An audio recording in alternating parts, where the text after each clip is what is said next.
The fun and frivolity of media days continues for the NHL, unless, of course, you're one of the players put through the gauntlet of power poses, pictures, and interviews with jagoffs like me, which is now the case for Leafs superstar Auston Matthews, who joins me now. Hey, thanks so much for stopping by the Tim and Friends camera. How's the day going so far? No problem. Not too bad. I mean, we're just getting started, so yeah, it's going to be a long day. So you aren't sick of any questions yet? No, not yet, but I'm sure in a couple hours that answer will change. Hopefully not a couple minutes. Hopefully not a couple minutes. I know you guys are in Henderson, Vegas, just a little bit away, and about a 4 or 5 hour ride from home in Scottsdale. Are you a Vegas guy? Do you enjoy it, or is it like too much for you? I do like Vegas. Yeah, I try to make a trip out here every summer, a little boys trip. Last couple years, so yeah, I'm a big Vegas guy. I really enjoy it for a couple days. Yeah, for a couple. You can't, like, there's no week in Vegas. A couple days in Vegas, you're good to go. So hopefully you can enjoy. No, 2-3 max.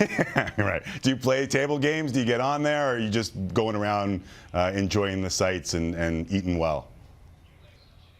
A little bit of everything. I like to get on the tables a little bit. Obviously some good restaurants, some good entertainment here. So. Try to just kind of check all the boxes. Understand, been there, done that back when I had hair. All right, you won the Hart, you won the Lindsay, you won the Rocket Richard. You even got Silky votes. I know pro athletes use the offseason to improve parts of their game.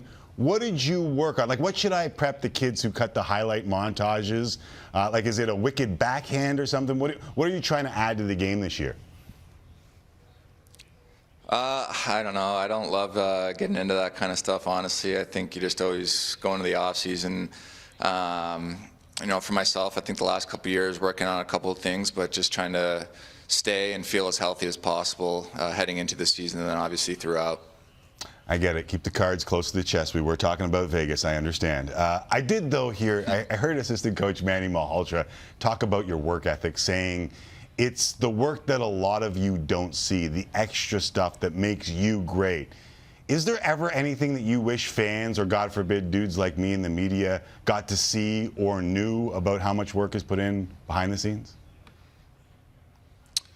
I mean, I guess. I think, that could go for the whole team, right? So, I think everybody works extremely hard and extremely motivated. I think there's a lot of things that happen and go on behind closed doors that not a lot of people get to see or hear about, and I think I could speak for pretty much a lot of guys, a lot of players, a lot of teams. So it's all right that that's kind of the way it is, but I think there's definitely a lot more that goes on behind closed doors that people realize.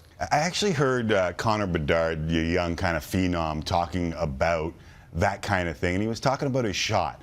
And he was saying that he watches your YouTube videos and then heads into the backyard and works on the stuff that he sees you do. Now that you've been around for a bit, what's it like to hear that kind of stuff? Yeah, it's kind of funny, honestly.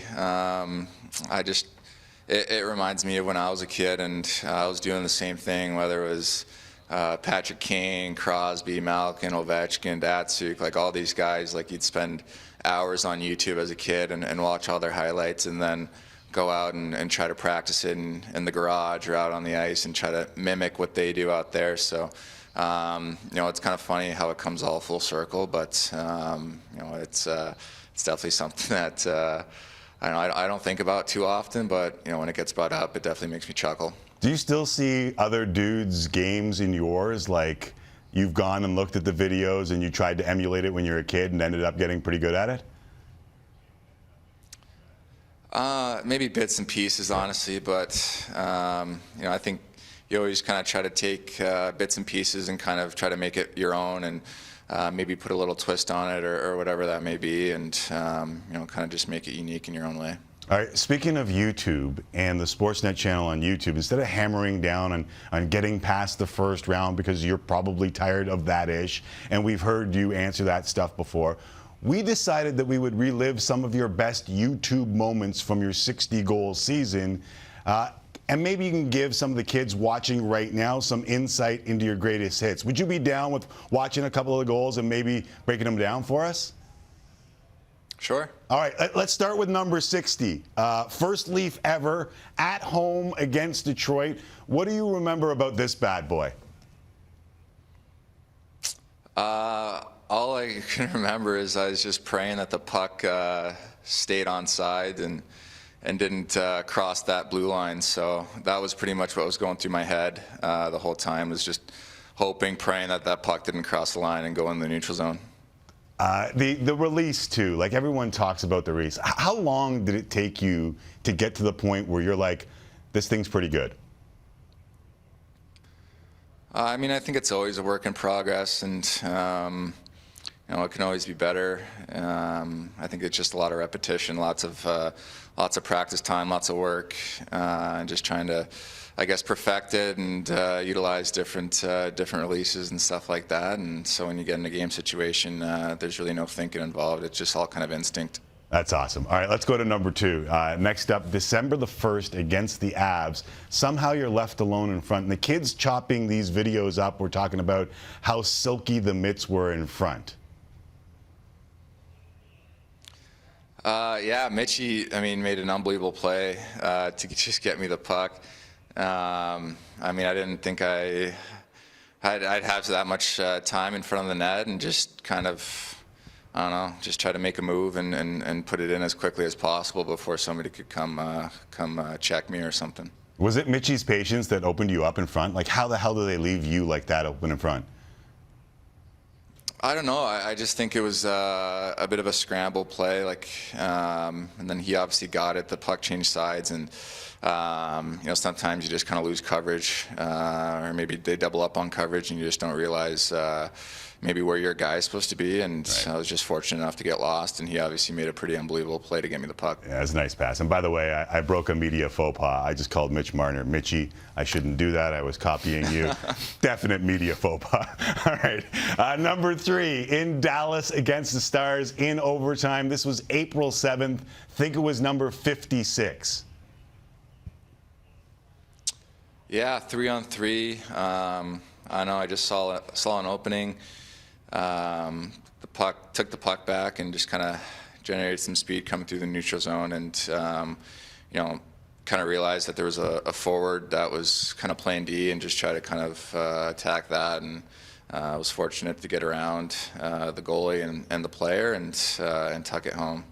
All right. Finally, the highlight crew said that this was signature Matthews. We're going to go back home, Arizona. It felt like 0-0 to the third. Karel Vejmelka standing on his head, and you go and do this. All I remember from that goal was Bunting coming back to the bench and just saying, "You're welcome," for the pass. But no, it just all happened so quick. You know, I kind of had a little bit of some space between myself and the D, and just try to change the angle a little bit and get the shot through, and try to use the D as a screen. And I think the goalie just kind of you know, reacted a little bit late with that screen, and was able to sneak it in, I guess. Is it extra special in Arizona? Yeah, for sure. I mean, yeah, I got family, friends, people I grew up with that come to that game every year. So it's always special going home and playing in front of them. All right, me and some of the crew were rifling through, I don't know, like 60 goals to try and find the ones that we would pull for this occasion. And I kept hearing the Hall & Oates song over and over and over again. You make my dreams come true. Are you good with the Toronto Maple Leafs' now famous goal song? I don't know. Like, I wouldn't mind hearing something different, maybe switching it up. Little Beebs? You know, yeah, maybe a little Beebs, maybe just change it up, switch it up, see if I can get something else going, and go on a nice little run. So I'm always open to change, but if they want to stick with the same one too, I'm fine as well. I feel like I interrupted you. Did you have like a song in mind that you were thinking of?